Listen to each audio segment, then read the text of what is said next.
जा, मैं तुझे श्राप देता हूँ कि तू कलयुग के अंत तक जीवित रहेगा। तेरे शरीर से युगों तक मवाद और रक्त बहता रहेगा, कोई तेरे पास नहीं आएगा। तुम मृत्यु की भीख मांगोगे पर मृत्यु भी तुमसे दूर भागेगी। यह पीड़ा ही तुम्हारा शाप है अश्वत्थामा, मुझे छोड़ दो। हे अश्वत्थामा, तुमने अजन्मे शिशु की हत्या का प्रयास किया है। क्या आप ये कल्पना कर सकते हैं कि कुरुक्षेत्र के उस महाविनाश का एक प्रत्यक्षदर्शी आज भी हमारे बीच मौजूद है?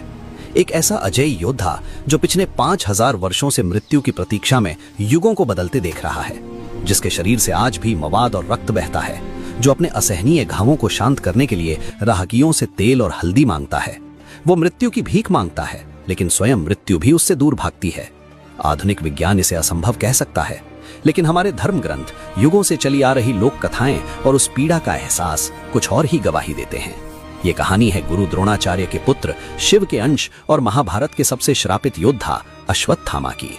ये केवल एक श्राप की कहानी नहीं है, बल्कि कलयुग के अंत में भगवान कल्कि के साथ होने वाले अंतिम धर्म युद्ध और मोक्ष की एक अद्भुत गाथा है।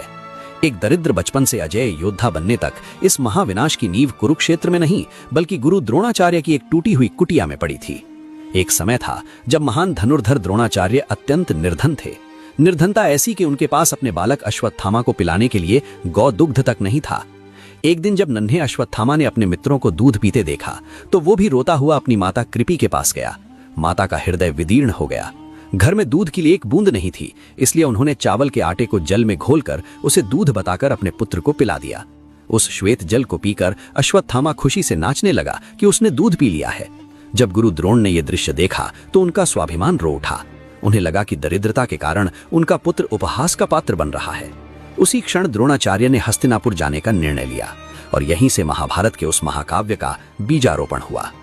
अश्वत्थामा कोई साधारण मनुष्य नहीं था। उसका जन्म स्वयं भगवान शिव के वरदान से हुआ था।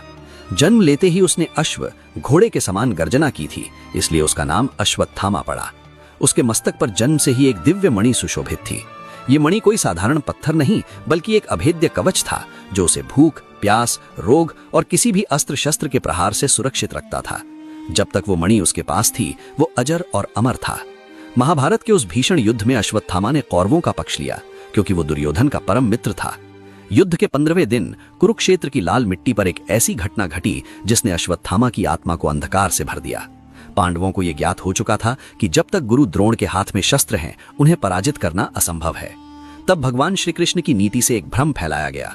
अश्वत्थामा मारा गया। धर्मराज युधिष्ठिर के मुख से यह सुनकर कि अश्वत्थामा मारा गया, परंतु नर नहीं कुंजर, गुरु द्रोण ने पुत्र मोह में टूटकर अपने शस्त्र त्याग दिए। उसी निहत्थी अवस्था में धृष्टद्युम्न ने उनका वध कर दिया। जब अश्वत्थामा को पिता के साथ हुए इस छल का ज्ञान हुआ तो उसका विवेक नष्ट हो गया। उसने प्रतिशोध की ज्वाला में नारायण अस्त्र का संधान कर दिया, जिससे पांडव सेना में हाहाकार मच गया। कौरव सेना का अंत हो चुका था। दुर्योधन अपनी जंघा टूटने के बाद रक्त रंजित भूमि पर अपनी अंतिम सांसें गिन रहा था। केवल 3 कौरव महारथी शेष थे, अश्वत्थामा, कृपाचार्य और कृतवर्मा। एक बरगद के वृक्ष के नीचे बैठा अश्वत्थामा क्रोध और ग्लानि की अग्नि में जल रहा था। तभी रात के अंधकार में उसने एक दृश्य देखा। एक उल्लू ने सो रहे कौवों के घोंसले पर आक्रमण कर दिया। जो कौवे दिन के उजाले में उल्लू पर भारी पड़ते थे, वे रात के अंधेरे में मारे गए। इस दृश्य ने अश्वत्थामा के भीतर सोए हुए प्रतिशोध को एक भयंकर दिशा दे दी। कृपाचार्य के लाख समझाने के बाद भी युद्ध के सभी नियमों और धर्म को ताक पर रखकर अश्वत्थामा रात्रि के गहन अंधकार में पांडवों के शिविर में घुस गया। वो साक्षात काल बन चुका था। अंधेरे में उसे 5 लोग सोते हुए दिखाई दिए। उसने उन्हें 5 पांडव समझकर अपनी तलवार से उनके सिर धड़ से अलग कर दिए और उन कटे हुए सिरों को लेकर दुर्योधन के पास पहुंचा। दुर्योधन पहले तो प्रसन्न हुआ, लेकिन जब उसने उन चेहरों को पहचाना तो वो चीख पड़ा, मूर्ख, तूने क्या कर दिया? ये पांडव नहीं, द्रौपदी के 5 अबोध पुत्र हैं। तूने हमारे ही वंश का समूल नाश कर दिया। ये कहते हुए दुर्योधन ने प्राण त्याग दिए और अश्वत्थामा सन्न रह गया। प्रातःकाल जब द्रौपदी ने अपने 5 पुत्रों के कटे हुए शीश देखे तो उसका विलाप सुनकर आसमान भी कांप उठा।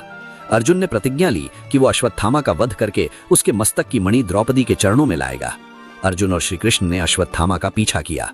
मृत्यु के निकट देखकर महर्षि व्यास के आश्रम में अश्वत्थामा ने वो अपराध कर दिया जिसकी क्षमा ब्रह्मांड में किसी के पास नहीं थी। उसने सृष्टि के सबसे विनाशकारी अस्त्र ब्रह्मास्त्र का संधान कर दिया। अर्जुन ने भी अपना ब्रह्मास्त्र निकाला, लेकिन ऋषियों के हस्तक्षेप के बाद अर्जुन ने अपना अस्त्र वापस ले लिया। अश्वत्थामा को अस्त्र वापस लेना नहीं आता था। क्रूरता की सारी सीमाएं लांघ करके उसने उस महाविनाशकारी अस्त्र की दिशा अभिमन्यु के मातमी उत्तरा के गर्भ की ओर मोड़ दी।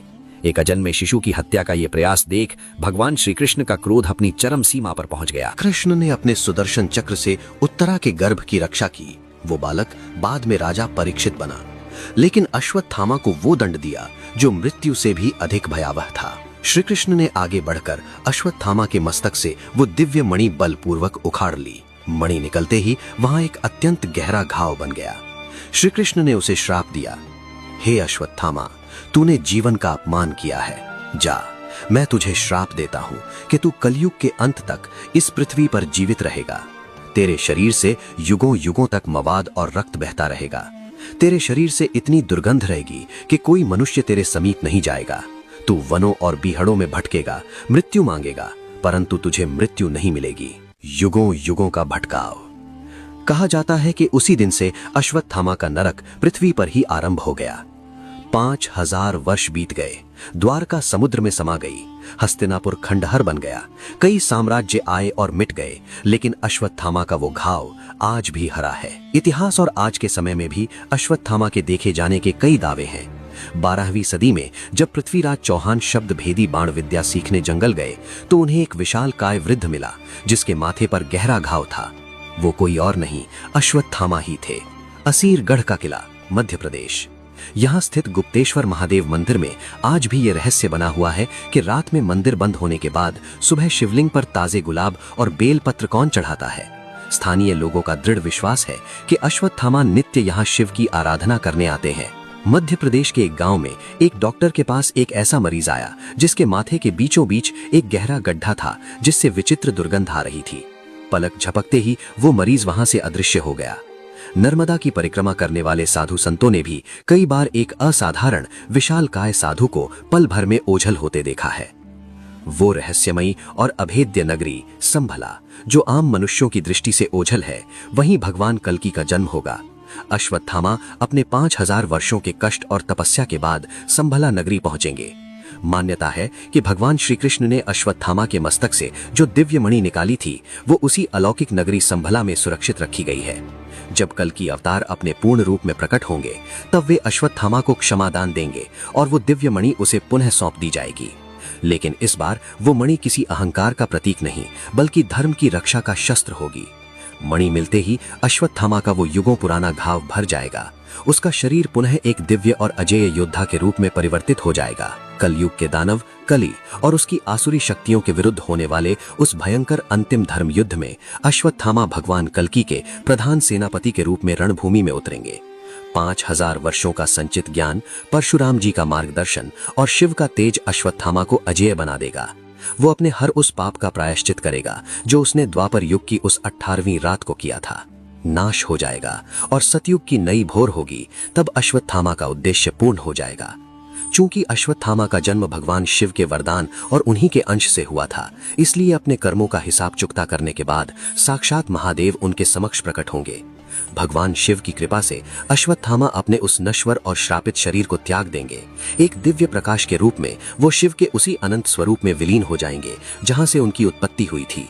इस प्रकार युगों की पीड़ा सहने के बाद महाभारत के इस अमर योद्धा को चिरकाल के लिए मोक्ष की प्राप्ति होगी। अश्वत्थामा की ये कथा केवल एक रहस्य नहीं है, ये ब्रह्मांड का सबसे बड़ा सत्य है कि कर्म का फल हर किसी को भोगना पड़ता है, चाहे आप देवताओं के अंश ही क्यों ना हो। अहंकार में किया गया एक भी अधर्म आपको युगों युगों के लिए अंधकार में ढकेल सकता है। लेकिन ये कथा ये भी सिखाती है कि यदि प्रायश्चित सच्चा हो तो कलयुग के अंत में ही सही मोक्ष का द्वार अवश्य खुलता है।